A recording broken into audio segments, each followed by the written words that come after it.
This is HGTV, Home and Garden Television Canada.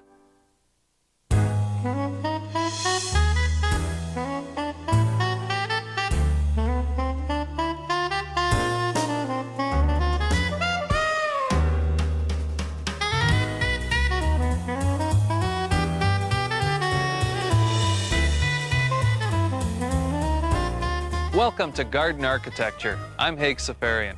This time we'll meet a gardener who's designed and built himself a serene suburban paradise. The garden features a number of his own inventions, including one that the experts said couldn't be done, but he proved them wrong. And I'm William Anderson. Today we'll be visiting the grounds of a country home. Our gardener has recently completed a patio using materials that reference the interior design of the house. We'll be furnishing the patio in a manner that complements both home and garden. And I'm Mariel Bradley. We're going to make decorative lanterns for your backyard or deck. These natural-looking lanterns are made from willow. They're designed to give off a soft, subtle light, a perfect backdrop for romantic summer evenings. In today's suburbia, new monster homes are replacing many of the post-war bungalows. Matthew Hilgerdenaar's small home is dwarfed by this suburban renewal.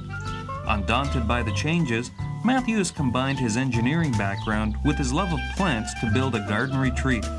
It's filled with his own designs, including one idea the experts said could never work. Well, Matthew, I'm very curious now about this invention that you came up with that the expert told you couldn't be done. Like this canopy over here.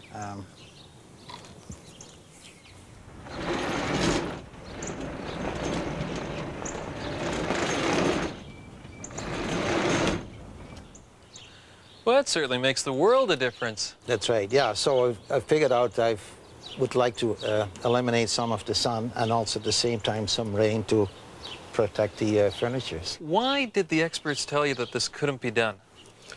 Well, I had 4 wires across here, and we had some pulleys on the canvas at different locations.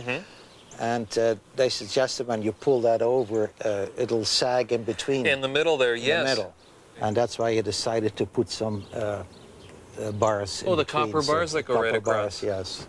And even the copper bars are filled with dowels, so they're quite solid. And there could be a patent in the making here. Maybe, yes. Now, you've added a solarium onto the home here. It's funny because most I've seen are usually sunrooms or dens, but yours is actually a kitchen. I decided to build a solarium addition on the house.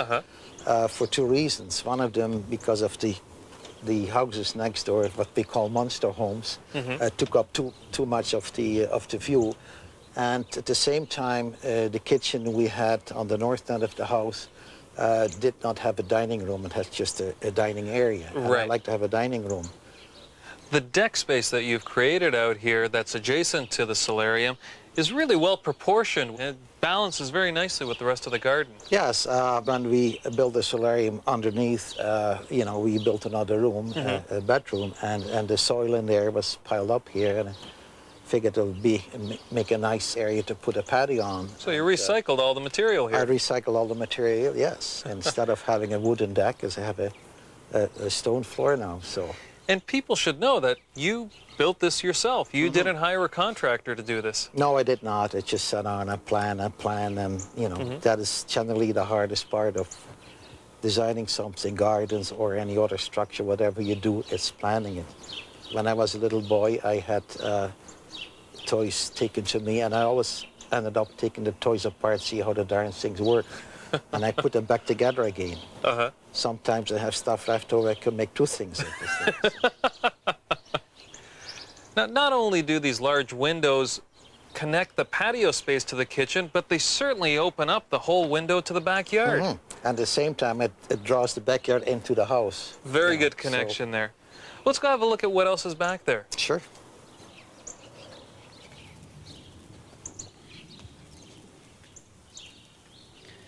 Here we have a herb garden. That's an interesting shape. It's great that you got the interlocking stone there to create the pathway. Right. And here's the gazebo. Wow, this really is a nice view from in here, isn't it? It sure is. It's nice to come there in the morning and have your breakfast there and read the paper. So. Yeah, and you've situated such that you do have a view out at the whole garden, Sure. which is quite nice. And of course, this gazebo, the materials match what you had done with the deck there. And once again, this is your handiwork. Yes, yes, that is nice cedar. Cedar is about the best building material you can have for wood features. So. Now, the garage, this is something that's normally a problem. It's an eyesore on sites, but you've actually taken advantage of having the garage here. I repainted it and I put trellises on it. Or, you know. It just adds another dimension to the garden. It's right. not flat.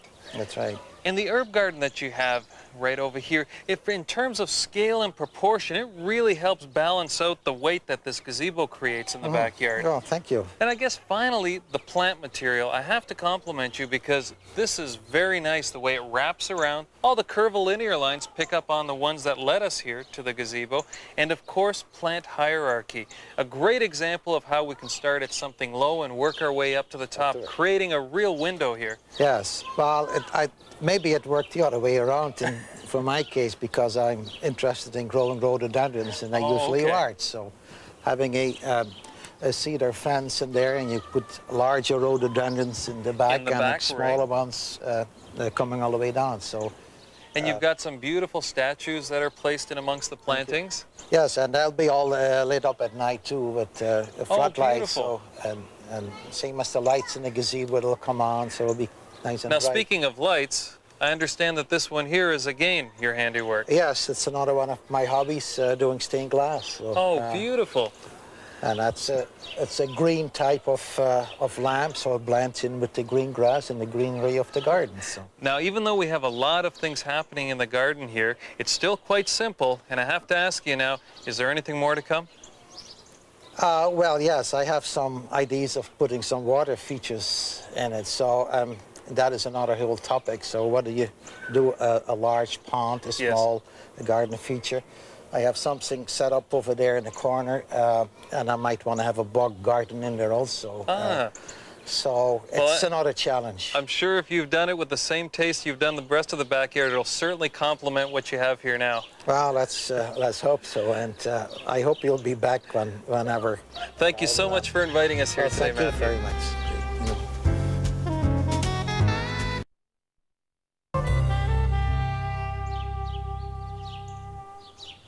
It's a common mistake in designing a garden to think that balance is achieved through symmetry. This is when a tree on the left-hand side is mirror image with the tree on the right. When designing your garden, try to create balance through asymmetry. It's much more pleasing to the eye. A tree on the left-hand side can be counterbalanced with 5 to 6 shrubs on the right. Matthew Hilgerdenaar's garden is a good example of asymmetrical balance. He has matched the scale of his gazebo with his herb garden. These two elements are unrelated, and yet their proportions serve to balance the back half of his garden. So remember, when balancing elements in your yard, they don't have to be the same thing, just the same relative size.